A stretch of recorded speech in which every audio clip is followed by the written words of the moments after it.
ஐயா வணக்கம். வணக்கம். சமீபத்தில் பார்த்தீங்கன்னா வலைப்பேச்சு அந்தரன் சொல்லிட்டு சீமானை பற்றி ரொம்ப விமர்சனமான விஜயை இப்படி சொல்லிட்டாரு, ரசிகர் கூட்டத்துக்கும் லட்சிய கூட்டத்தை தான் போர் சொல்லிட்டு சீமான் பேரை சொல்லிட்டு அவர் ரொம்ப ஒரு பெரிய கருத்தியல் வல்லுநர் மாதிரி ஒரு சில கருத்துக்கள்லாம் சொல்லியிருக்காரு. அதை நீங்களும் ஊடகத்தில் பார்த்துருப்பீங்க. அதை பற்றி உங்களுடைய கருத்து என்ன ஐயா? பார்த்தேன். அவர் நிறைய புரளி பேசி வயிறு வளர்க்குற ஒரு ஆள். அது அவருக்கே தெரியும். கருத்தியலாக பேச வேண்டிய அவசியம் அவருக்கு ஃபஸ்ட்டு கருத்தியலாக பேசக்கூடிய தன்மையே அவர்கிட்ட இருக்கான்னு தெரியாது. புரளி பேசியே இன்றைக்கி வரைக்கும் வயிறு வளர்க்குறாரு. காலங்காலமாக வயிறு வளர்த்துட்ருக்காரு. அப்படி தான் வளர்க்குறாரு. நீ அதை தொடர்ந்து செய்யுங்க. அதில் நாங்கள் உங்கள் இதில் நாங்கள் தலையிட்டு உங்களுக்கு நாங்கள் ஒரு கருத்து சொல்லணும்னு நாங்கள் விரும்பலை. அது உங்கள் தொழில், நீங்கள் செய்யுங்க. நாங்கள் உங்களை விமர்சிக்க வேண்டிய அவசியம் எங்களுக்கு இல்லை. ஆனால் நீங்கள் என்றைக்கு ஒரு கருத்தியலையும் ஒரு ரசிக கூட்டத்தையும் நீங்கள் ஒப்பீடு செஞ்சு அந்த அந்த இது அவர் கொடுத்துருக்குற அந்த அந்த வீடியோவில் பார்த்தீங்கன்னா வலைவழியில் ஒரு மனப்பேதலிச்சவன் கூட கொஞ்சம் ஏதோ ஒரு தெளிவு இருக்கும் அவனுக்கு. நம்ம என்ன பேசுகிறோம், என்ன பேச போகிறோம் அப்படின்றது. ஃபஸ்ட்டில் இது சரின்றாரு, அப்புறம் அது தப்புன்றாரு, அப்புறம் இது சரின்றாரு, அப்புறம் அது தப்புன்றாரு. எதையே பண்ண முடியும், எதைத்தான் செய்கிறதுன்னு எங்களுக்கே தெரியல அப்படின்றாரு. கடைசியில் இது ஏன் செய்கிறீங்கன்றாரு. அவர் யாருக்கு கூலிக்கு வேலை செய்கிறான்றது அவர் கூலிக்கு வேலை செய்கிறவர் தான். 100% கூலிக்கு வேலை செய்கிறவர் தான். ஏன்னா காலங்காலமாக திரைத்துறையில் இதை தான் செஞ்சிட்ருக்காரு. இதே மாதிரி உட்காந்து புரளி பேசுவார். புரளி பேசி அது மூலமாக இந்த உலகம் முழுக்கவே புரளிக்குன்னு ஒரு கூட்டம் இருக்குது. அந்த புரளி கூட்டத்தோடு சேர்ந்தவங்க தான் இந்த ரசிகர் கூட்டமும். ஸோ இந்த ரசிகர் கூட்டத்தினால் பயனடையக்கூடிய இவருடைய வைத்தறிச்சல் அவரோட தொழிலை பாதிக்குன்றதுல மாற்று கருத்தே இல்லை. இப்போ அவர் என்ன சொல்கிறாருன்னா, அவர் போய் இவ்வளோ நாள் தம்பின்னு தான் சொல்லிக்கிட்டு இருந்தார். இப்போ போயிட்டு ஸ்டாலினை போய் பார்த்துட்டு வந்ததுக்கப்புறம் தான் ரொம்ப வன்மத்தை கக்கிறாருன்ற மாதிரி சொல்லியிருக்காரு.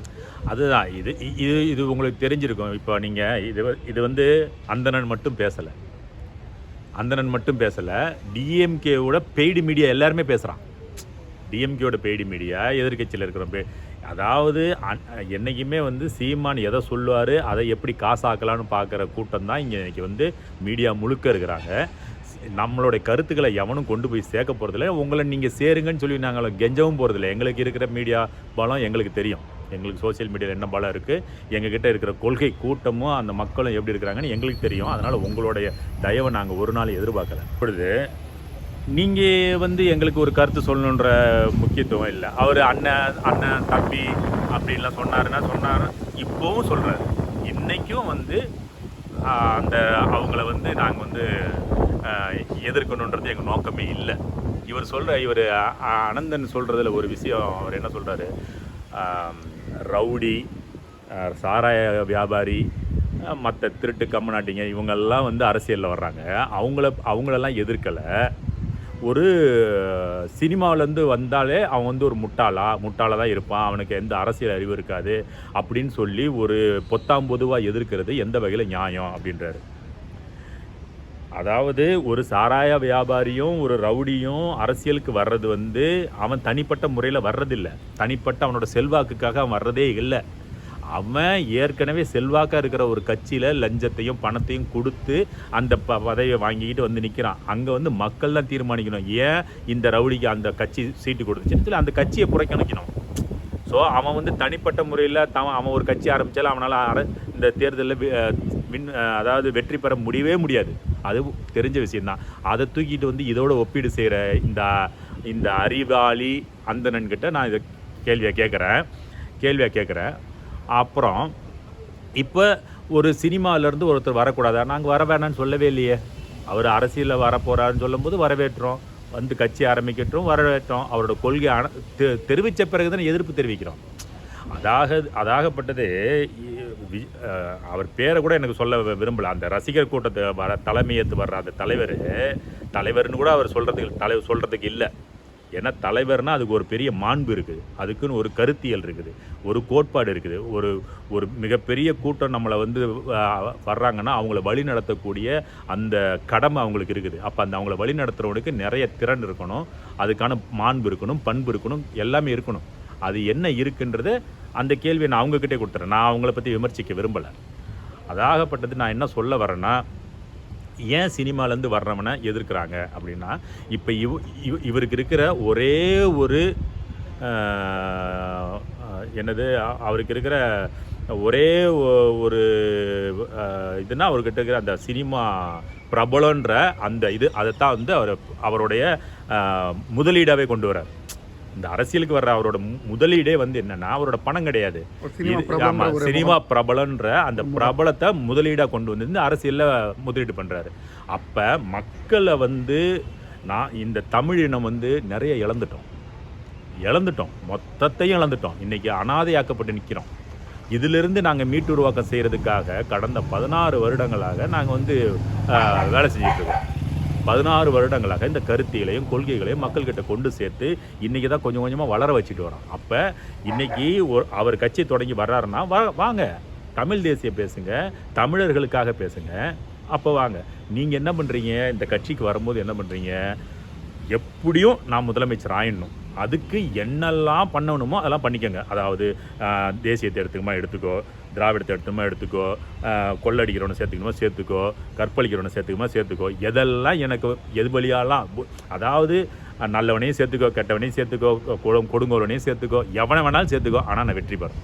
இது ஒரு கொள்கையா? இப்படி ஒரு கொள்கை வச்சுக்கிட்டு ஒரு அரசியல் கட்சி வந்து இன்னைக்கு வரைக்கும் யாராவது வந்து பார்த்துருக்கீங்களா? எதையாவது ஒன்றை சொல்லுவாங்க, இது அதுக்கு தான் சொன்னாங்க கருவாட்டு சாம்பார்னு. அதாவது ஒன்று கருவாட்டு குழம்பு வை, இல்லை சாம்பார் வை. ஏன் இப்படி பண்ணுற? இதுதான் இங்கே வந்து பிரச்சனையே. எந்த ஒரு கொள்கை தெளிவோ லட்சிய தெளிவோ இல்லாமல் நான் எனக்கு இருக்கிற அந்த சினிமா மோகத்தை நான் அப்படியே முதலமைச்சராக மாற்றிடுவேன்ற ஒரே நோக்கத்தோட நீங்கள் அரசியல் கட்சி தொடங்குனீங்கன்னா அதை பார்த்துக்கிட்டு இவ்வளோ 16 வருஷமாக களமாடி மக்களை எழுச்சி பெற வச்சு கருத்தியலை அவங்களுக்கு மனசுக்குள்ளே விதைச்சி இன்றைக்கி அவங்கள விழிப்புணர்வு அடைய வச்சு இவ்வளோ கஷ்டப்பட்டு கொண்டு வரும்போது அதை ஏதாவது ஒரு வகையில் சிதிலமடைய செய்யணும் அப்படின்ற நோக்கத்தில் நீங்கள் வரும்பொழுது அதை எதிர்க்காமல் நாங்கள் வரவேற்கவே முடியாது. ஏன்னா இது ஒவ்வொரு தேர்தலையும் தேசியமும் திராவிடமும் களம் இறக்கப்படுகிற ஒரு கைக்கூலிகள். இவங்கெல்லாம் எப்படி கமலஹாசனை இறக்கி இன்றைக்கி கமலஹாசன் போய் அந்த சாக்கடையில் விழுந்து கிடக்கிறாரோ அதே மாதிரி இவர் இன்றைக்கி இறக்கப்பட்டிருக்கார். தேசியத்தாலையும் திராவிடத்தாலையும் இவர் இறக்கப்படுறாரு. இன்றைக்கி இந்த எலெக்ஷன் முடிஞ்சோன்னு இவரும் போய் எங்கேயா போய் இதெல்லாம் விட்டுட்டு மறுபடியும் சினிமாவுக்கு போயிடுவார். அப்போ இந்த தமிழ் மக்கள் அனாதையாக்கப்படுவார்கள். இன்றைக்கி இழந்த உரிமைகள் எல்லாம் மீட்டெடுக்கப்படவே படாது. இந்த தெளிவு இல்லாமல் தயவு செய்து உங்கள் தொழில் என்னவோ, நான் உங்களுக்கு கருத்து கூற விரும்பலை, உங்களுடைய கருத்தை நானே வந்து எதுவும் சொல்லலை, இது வரைக்கும் நாங்கள் பேசலை, நான் பேசக்கூடாதுன்னு பலமுறை இருந்திருக்கிறேன். ஆனால் இன்றைக்கி நீங்கள் வந்து நேரடியாக இதெல்லாம் வந்து உருப்படுமா, இவருக்கு பின்னாடி இவர் ஏமாற்றப்பட்ட கூட்டம் வந்து சீமான் பின்னாடி சுற்றுறாங்க, இப்படிலாம் பேசுகிறது வந்து அரசியல் தெளிவு இல்லாமல் பேசக்கூடாது. இல்லை, இப்போ அவர் என்ன சொல்கிறாருன்னா, எப்படி மதிமுக எப்படி கரைஞ்சி போச்சோ, விஜயகாந்த் எப்படி கரைஞ்சி அதே மாதிரி சீமானுடைய கட்சியும் அவருக்கு அப்புறம் கரைஞ்சிருன்ற ஒரு வார்த்தையும் பதிவு பண்ணுறாரு. அவங்கெல்லாம் கரைஞ்சதுக்கு ஆனால் எல்லாமே அவனுக்கு தெரியும். தெரியாமல் அறிவு கட்ட முட்டாலாம் ஒன்றும் கிடையாது, எல்லாம் தெரியும். ஆனால் கொடுக்குற பணத்துக்கு பேசக்கூடிய ஒரு கைக்கூலி பேச. ஆனால் அவருக்கு நல்லா தெரியும் ஏன் மதிமுக அழிஞ்சு போச்சு, ஏன் தேமுதிக அழிஞ்சு போச்சுன்னா நாங்கள் இன்றைக்கும் தனித்து நிற்கிறதுக்கு காரணம் அந்த ஒரு நம்பிக்கையில் தான் மக்கள் எங்கள் பின்னாடி நிற்கிறாங்களே தவிர, நான் எல்லா இடத்துலையும் வாய் வச்சேன்னா என்னையும் மதிக்க மாட்டாங்க, எங்களையும் ஓரம் கட்டிடுவாங்க. அவர் என்ன சொல்கிறாருன்னா, தம்பின்னு சொன்னார். ஆனால் அவர் வந்து இப்போது நடந்து முடிஞ்ச தேர்தலில் கூட பார்த்தீங்கன்னா 8% ஓட்டு வாங்குறதுக்கு விஜய் அவர்கள் தான் ரொம்ப முழுக்க காரணமாக இருந்தார். அவருடைய தயவால் தான் அவர் வந்து 8% ஓட்டு வாங்கியிருக்காரு. அதுக்கு அவரும் ஒரு காரணன்ற மாதிரி சொல்கிறாரு. அவர் தான் மைக்கு கையில் எடுக்கணும்னு சொல்லிட்டு அந்த இதெல்லாம் வந்து பண்ணார் அப்படின்ற மாதிரி சொல்கிறாரு. இப்போ விஜய் தான் காரணன்றார் நாம் தமிழர் கட்சி வளர்ந்ததுக்கு. சரி, அப்படி பார்த்தீங்கன்னா இப்போ இதுக்கு முன்னாடிலாம் நாங்கள் சரி என்னைக்கு இறங்கியிருக்கிறோம், நாங்கள் வளர்ந்தது அவரால்னா என்னைக்கு இறங்கியிருக்கிறோம் அதை சொல்லுங்கள். இது வரைக்கும் நீங்கள் இறங்கிக்கிட்டே இருந்தீங்க, அந்த மைக்குக்கு வந்து அவர் ஒரு ப்ரொமோ கொடுத்தனால தான் நீங்கள் ஏறிட்டீங்க அப்படின்னு நீங்கள் சொல்லுங்கள், நான் ஏற்றுக்கிறேன். ஒன்று மட்டும் தெளிவாக புரிஞ்சுக்கோங்க, நாம் தமிழர் கட்சி இருக்கிற அதாவது இவங்க அஃபீஷியலாக சொல்கிற அந்த 8.22 வாக்கெடுப்புன்றது வந்து இதிலேருந்து குறையாதுங்க. இது வந்து இந்த கொள்கையையும் கோட்பாடுகளையும் ஏற்றுக்கொண்டு அதை நல்ல புரிதலோடு ஏற்றுக்கொண்ட மக்கள் தான் எங்களுக்கு வாக்களிக்கிறாங்க.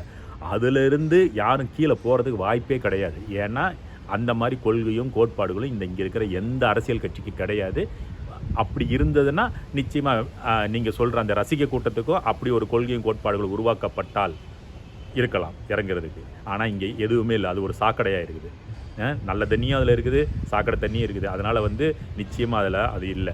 அந்த தெளிவு எங்ககிட்ட இருக்கிறனால இந்த ஓட்டு சதவீதம் மேலும் ஏறுமே தவிர ஒரு நாளும் சரிவை சந்திக்காது.